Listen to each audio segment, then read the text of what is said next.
It's Pipes Drums, and we are back with part two of our interview with the new Royal New Zealand Pipe Band Association President, Liam Kernaghan, coming to us from Auckland. Liam, welcome back for the second half of our conversation. Um, Looking so, forward. yeah, in part one, we laid a little bit, got a gist of the way you think a little bit, but, what about your leadership philosophy? Um, how do you go? What's your view of a good leader and what comprises a good leader?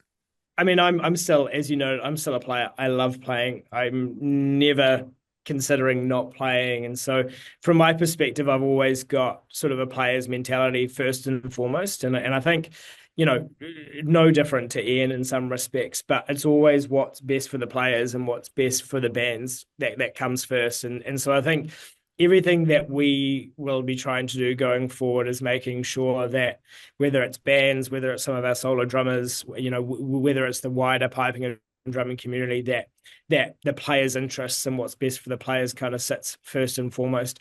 I think also, and it's quite hard when you're really invested in a hobby as we are in piping or drumming. It becomes your life. It's the thing that dominates everything that you do, and so it's kind of hard to remember that a associations are largely volunteer organizations, and b there are varying degrees of interest, and there are some non-playing volunteers, there are some playing volunteers, there are parents and supporters that have been involved with it. And I think for us and for me, it's always about ensuring that whether they're really keen volunteers who piping and drumming is their life, or whether it's just their parents who want to kind of lend a hand, there's a really clear vision and purpose. Because I think, we down under, we've got so many things we'd love to do, and there are so many things that we could do if we had infinite resources, but we've got to make sure that we're guided by that vision and purpose. And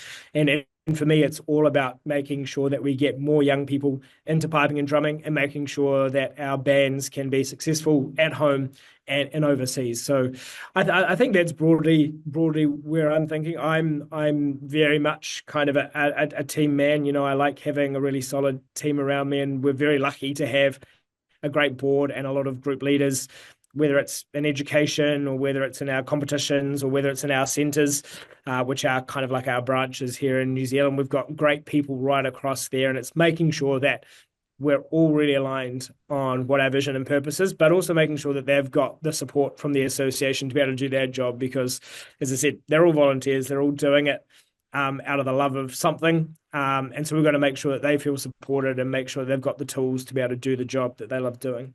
Yeah. Uh, on the topic of youth, which we talked about extensively in the first part, there's also, well, let's back up, the Royal New Zealand Pipe Band Association doing a lot of youth-oriented things.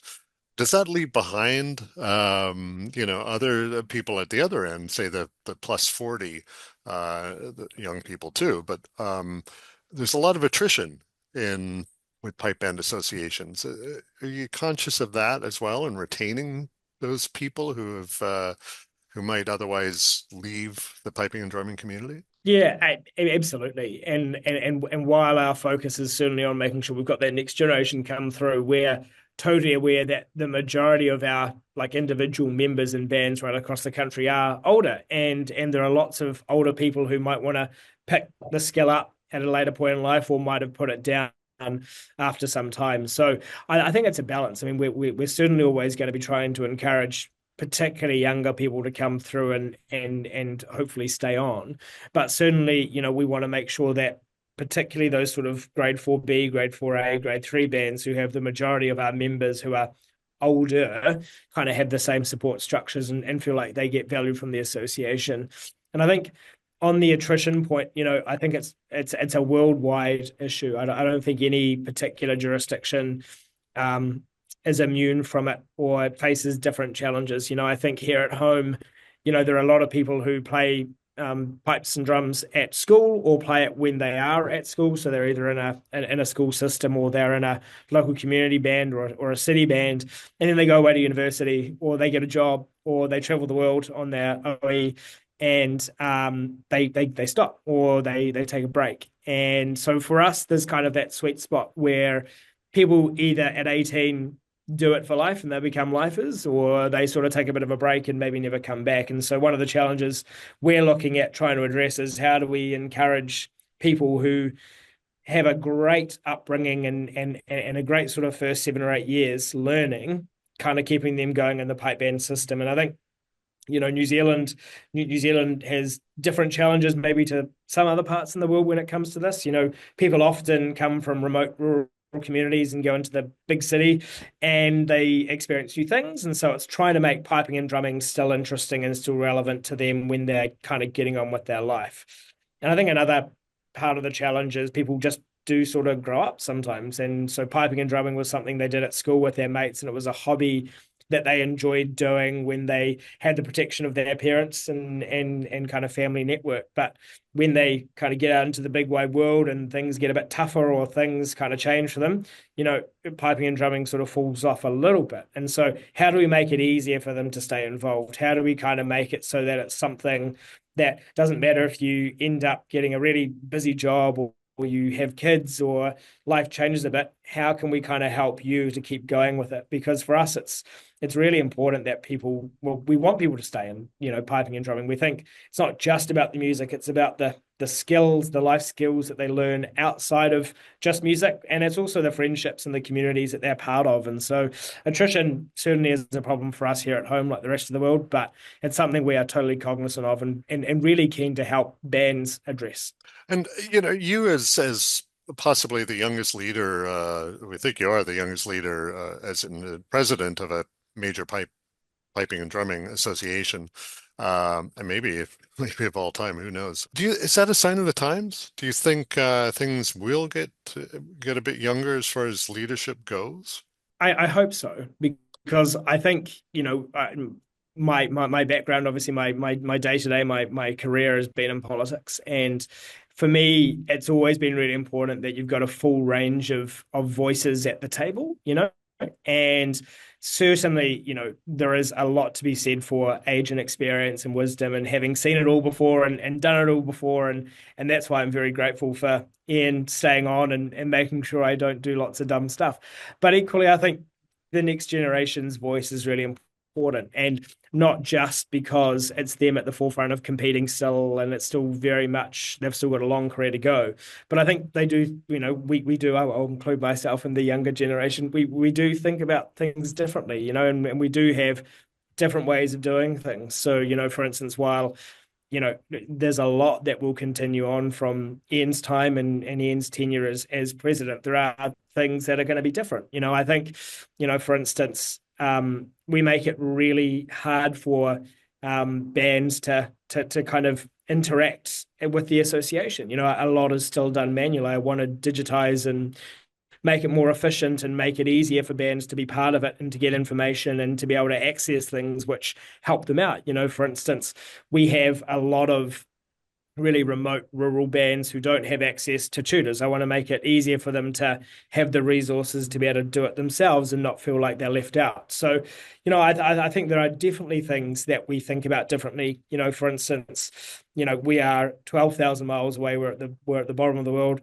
Not that we have more license to do things differently, but I would like to be able to think that we could do things differently. I'd like to think about the fact that, well, just because we've done something for 40 or 50 years doesn't mean it's the right way to do it, or there are more modern alternative ways to do things. And I'm not suggesting we totally change the face and shape of how pipe band competition and pipe band performance changes, but I do think there are ways when it comes to promoting piping and drumming and making piping and drumming and pipe bands more accessible to the general public, that we can try and make it a bit more public friendly, family friendly, and try and encourage more people to be part of it. Yeah, it's interesting as well. It comes to mind the obvious that you've got opposite seasons, Yeah. and where the northern hemisphere is in sync with Scotland or the UK and preparing, if that's what they're doing, to for their trip in a matter of months to the Mm-hmm. UK to compete.